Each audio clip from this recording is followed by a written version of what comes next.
Hi, I'm Will. This is Cardboard Matt. Christmas is coming soon, and you may be looking for some last-minute gift recommendations. So why not a board game? Board games, I really do believe, are for everyone to enjoy. Not everyone will grow fond of every board game, but there are certainly enough different kinds of board games out there. It is a wide world of board games that has grown and expanded hugely beyond Monopoly and Clue that you may remember from your childhood. There are so much more to explore and enjoy for all different ages and groups and types. And I really think that, with the right game, you can really bring a group together instead of just sitting and watching TV. It gives you something to do, something fun, something that engages your brain, something that develops some motor skills. So I have some recommendations for you. All these games are currently in stores. They are relatively recent games within the last few years, but they are still widely available. Please, check your local gaming stores or hobbyist stores. You'll probably find them there if you can't find them at larger stores. But all these games have been, loved and enjoyed by me and my family.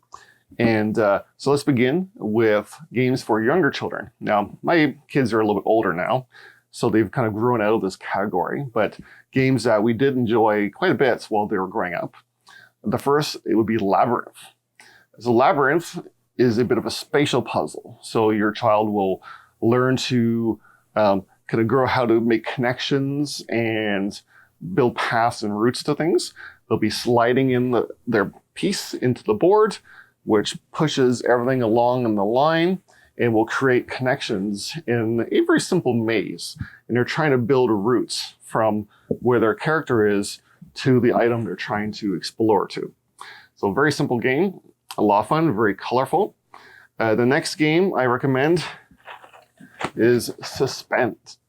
So Suspend, you have a tall rack where you are going to be placing these fun hangers based on a die roll and trying to place them hanging off of this growing collection of metal pieces. As you're placing these things, the whole construction is going to shift and wobble, and you're trying to place stuff kind of like in a reverse Jenga so that the whole construction does not fall apart.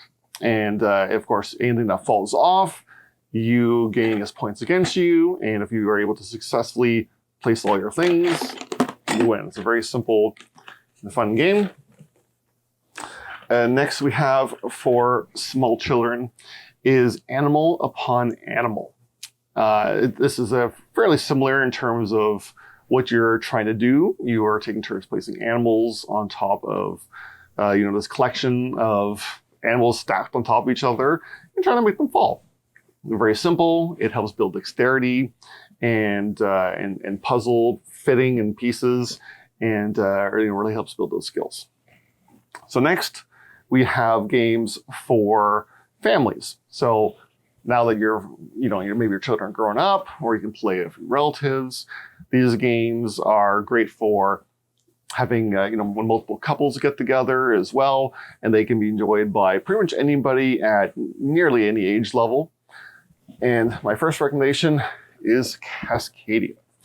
Cascadia also recently just won a very large, probably the largest board gaming award that is out there. And it is a very simple game where you are taking animals and tiles that represent mountains and forests and whatnot, and you're trying to place the animals in the mountains, forests, and things in a way that you will score points. So for example, maybe the elk like to be in a line, but the bears like to be in pairs, that sort of thing. So it makes for a very nice competitive puzzle game where you are, trying to build the best area to score animals. It's very pretty, it's very simple to use to play. My next family game I recommend is Ticket to Ride.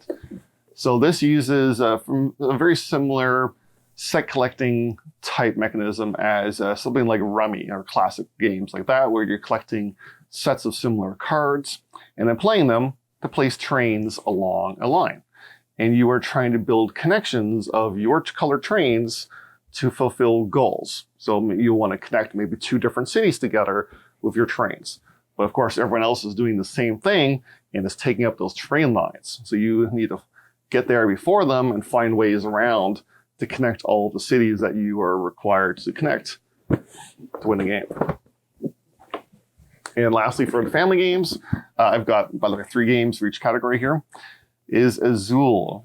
There are a few different games in the Azul series. My game recommendation here is Summer Pavilion. This is technically the 3rd game.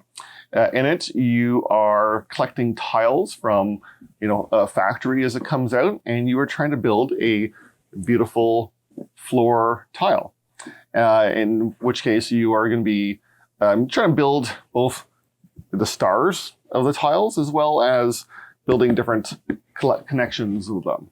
It is a very pretty game with lovely, nice, plastic pieces that just looks great and feels great to play, and has enough that you want to keep coming back and trying different strategies. But it's simple enough that, again, you can really play with your family and enjoy quite a bit. All right, next I have game recommendations for couples. So these are 2-player games only, and they they're all pretty short as well. So first, I have Air, Land, and Sea. So this is a head-to-head confrontational game with a fairly small card set. So you get to know what the cards are, but it's there's a lot of strategies open to you. It's very easy to learn, and really the largest strategy that's the hardest to master is when to pull back your troops, when to decide to forfeit and say, you know what, I'm not winning this round. I'm going to back out before I lose, before I give away too many points, and hope to fight another day. So it's a very simple kind of World War II sort of thing. And really, you're trying to play the highest numbered cards to certain areas to control them. Very fast, simple, but a lot of depth. And I think you'll find kind of new ways around this game each time you play. Next is Patchwork. You are building quilts. You're trying to fill in your quilt with different patches. While you're getting patches, you're collecting buttons to go in your quilts. And the buttons will allow you to pick up more patches and so on. So it's a bit of a Tetris-y style, fitting everything together, whereas you're racing both to get the patches you need to fit, but also to finish your quilt and score the most points compared to the other player. So another great, quick playing head-to-head game. And lastly, for 2 players, I have Lost Cities. So Lost Cities is a bit of a speculation game. You are trying to build runs of colored cards, but you don't really know what the other player has in their hand, and you're trying to judge, will I be able to make this collection of this color worth my while? Do I want to kind of raise the value of this collection at the risk of scoring negative points for not being able to complete it? And of course, the other player is trying to do the same thing. So again, very simple, head-to-head 2-player card game, which is a lot of fun. And next, we're on to party games.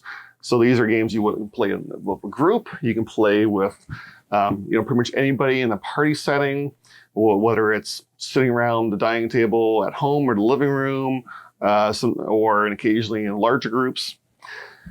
And the first we recommend is Just One. Just One is a 3 to 7 player game, although you can probably play 8 players, and since there are 7 boards in this game to play with, but the player whose turn it is to guess doesn't need one.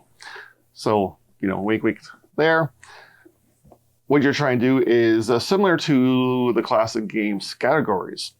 The one person is trying to guess what the secret word is for that round, and everyone is trying to give them a 1-word clue that is obviously not that word. And the trick is, however, everyone who's, the rest of the group who are working together to get the one person to guess have to compare their clue words, and any duplicates are removed. So the guesser only gets to see what's left over. So you're trying to come up with clues that are obscure enough that they're not going to get knocked out, but close enough to what you're trying to get them to guess that they will find it. And so you'll find some pretty hilarious situations, and it always feels very rewarding when you get them to guess that word that when you were sure that they were never going to get. For example, maybe the word is airplane, but the clues were fly and vacation or something like that, because the rest of them, luggage got removed. So again, a very fun, rewarding, cooperative party game. Next, we have codenames. There's a lot of varieties of these. Duet is a cooperative two-player version, but I would recommend just the standard codenames. Comes in the orange red box. And codenames, you are pitting teams against each other. Each team has a captain who's trying to get their team to figure out which of the words in an array of words that are spread out around the board are belonging to their team. But of course, if they guess the wrong words, they might inadvertently give the other team their words or their points, or maybe even fall on that secret trap word that might cause them to lose the game. And similar to just one, the team captain has to give clues that are associating the other words. So there's a bit of a risk and a risk and reward. Where do you want to give a clue that's associated to more words so your team can guess more at a time, or do you want to keep it simple? Again, very fun party game, lots of laughs, lots of thinking and discussion amongst the teams. And sometimes a little bit of heckling too can be fun. And then the last party game, and this one is probably the best one for all ages, including kids, is Telestrations. Telestrations is like a cross between Pictionary and the old broken telephone game. Everybody has a board with, or rather like a flip book that has your secret thing on it. And players are alternating drawing a picture of what the thing is, or looking at the picture that the previous player drew and then writing down what the word is that they think that picture is for. So as the booklets pass around the table, usually the words become more and more confused and jumbled, and the pictures don't quite work. It's actually a game where no drawing skill is required, and in fact, it's probably funnier if you're not good at drawing, and everyone will have a great laugh afterwards at seeing how the clues have fallen apart as they've gone around the table. So lots of fun. It has been hilarious every time I've pulled it out with all types of people. All right, next we're going on to solo games. So these are games that you actually play yourself. So instead of something like a solitaire card game, like the classic Klondike Solitaire, for example, these are games that are designed to play as one person. And it may have a bit of a puzzly feel to some of these games, or more of an adventure sort of feel. You could compare it to, instead of doing like a crossword or Sudoku, you can play a board game, a solo board game that is thematic and interesting, and is a unique experience. So the first one I have to recommend is Grove. Grove is, as you see, very small. It's like almost the size of a deck of cards. There's actually a bunch of dice in here. And you are trying to place patterns of cards on top of each other to grow the trees that are on those cards. So, an orange tree with 2 orange fruit on it, and you put another orange tree with 1 orange fruit on top of it, and now you have a value of 3 orange fruit. So you're trying to grow as much fruit as you can, but you can't cover over cards with the wrong trees, or the wrong color trees, or the squirrel is gonna take it away. So a very fun, very puzzly little game where it's just great to sit there with a cup of tea, and just figure out the little puzzle by yourself. You can take it anywhere. It's in a great size and a short game. Next is Friday. So this is the Friday character from the classic Robinson Crusoe. And he is, stranded on this island, and he's trying to survive. He starts off the game not very smart and not skilled at all in survival, but as you are discovering cards, you are losing, you're shedding the unsmart cards, and you're gaining new skill cards that will help you to further the adventure. It all culminates in a final standoff against some pirates, and it is a very, very punishing, very difficult solo game that you're going to want to keep coming back to because there's lots of interesting things happening. It's not too difficult to learn, but there's a lot of depth in how to play and the strategies to play. And again, there's that exciting finale at the end, if you can even make it that far. And finally, for solo games, is the Unlock series. So I'm almost hesitant to call this a board game. I guess it has cards and sometimes a board, so that qualifies. Unlock is a series of games, and you can pretty much get any box you want if you're a fan of things like Star Wars. There's even Star Wars boxes. This is a great one to start with, Timeless Adventures. It has, a mysterious circus and, some time traveling and a jewel heist in Paris. So it actually has 3 games in one. And these games are kind of like escape rooms, is what I would best describe them as. You have use an app on your phone to give you clues and things, and the cards will walk you through some very unique, puzzly escape room type games where you're trying to solve your way through to whatever the goal is of that particular game. The art is great. The puzzles are all unique and interesting. And each game I find has some pretty great surprises in there and things that you wouldn't expect that it would ask you to do. I'm not going to spoil anything, but it's the kind of game that once you've finished all of them, you're probably just they're not, none of them get destroyed or anything. So you can definitely pass it on to somebody else and let them experience that as well. So a lot of fun. You can check those out. And then lastly, we have game recommendations for experienced board gamers. So if you're looking for something, more complicated with a lot more depth to it, it's going to have larger rules overhead. But if you're looking for something quite a bit larger to get into, where you really want to absorb your time and brain power with just a huge experience that you're really going to enjoy. I have 3 more recommendations here, all different styles of games that I think you'll enjoy. So the first is Terraforming Mars Ares Expedition. There are a couple different Terraforming Mars games. Ares Expedition is my one of choice. It has beautiful art, is very science-based in nature. For example, if we want to build an ocean on Mars, we could crash a ice asteroid onto Mars to bring water to it, for example. So you are trying to convert Mars over, the period of the game into a place that is livable.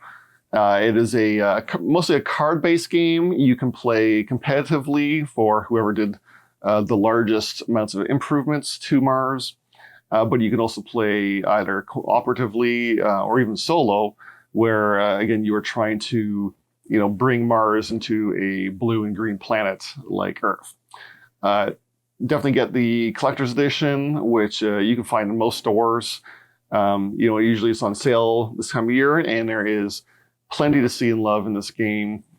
I really enjoy playing it either on my own or with others. It is great fun. So next we have is Hallertau. So this is a very large by box thickness and just the amount of stuff in here, where you are farming. You are a sheep farmer, and you are trying to fulfill objectives and trying to build up your community center and the various workshop buildings around it and trying to advance them as far as possible while growing your crops, shearing and milking your sheep, breeding sheep for, sheepy babies, and, competing with each other to, advance your community centers as far as possible. This is a very dense game with a lot of pieces to it, but it flows really well, and there's a lot to see and explore in here. So again, it's also very pastoral theme. So it's very, even though it's very thinky, it's also fairly relaxing to, play something that is pastoral. I don't know what the draw is there, but I do quite enjoy it. And then last this is probably one of the hottest games of the last year or so, and it is Ark Nova. So this absolutely gigantic game here, Ark Nova, you are building your own zoo. You don't have a map of where you're building the zoo. You're buying and building animal pens. You are bringing in animals from around the world. You are making partnerships with other zoos and universities, and with different projects and things. Maybe you're going to make a documentary film. Maybe you'll have some sort of conservation project. There is just so much to do. It is a very large and long game with hundreds and hundreds of cards, depicting all kinds of different animals and different from all around the world. And it is a very rewarding game to see that zoo build up as you are, growing it and increasing it. And of course, there's also different strategies. So the winner is not just whoever gets the most visitors to your zoo, but it's when you get 2 points to cross. So you have two kind of concentric circles, I guess you could call it. One is your zoo visitors, and the other one is how much conservation projects that you've been working towards. And wherever those two meet is whoever gets those two to meet wins first. So do you want to go, big business zoo and get as much animals and get as much visitors as possible, make as much money as possible? Or do you want to, do as much as you can for the conservation areas and so on, and try to win that way? So there's lots going on, lots of fun. Again, you play by yourself or with friends. And of course, it's fun just to look at all the animal cards too. So that is my recommendations. If you want to check out more of some of these games in depth, I have some reviews and playthroughs of most of these games on my YouTube channel. Also, I've got an Instagram channel, also all under Cardboard Minute, where you can take a look at different games I'm playing and some discussions with friends and whatnot. So again, thank you for watching. I hope you're able to find some of these games as good recommendations, and that the people who receive them as Christmas gifts, just absolutely love them and enjoy them, and more importantly, expand their mind, make connections with friends and family, and enjoy the hobby. So thanks for watching. I'm Will, and we'll see you next time.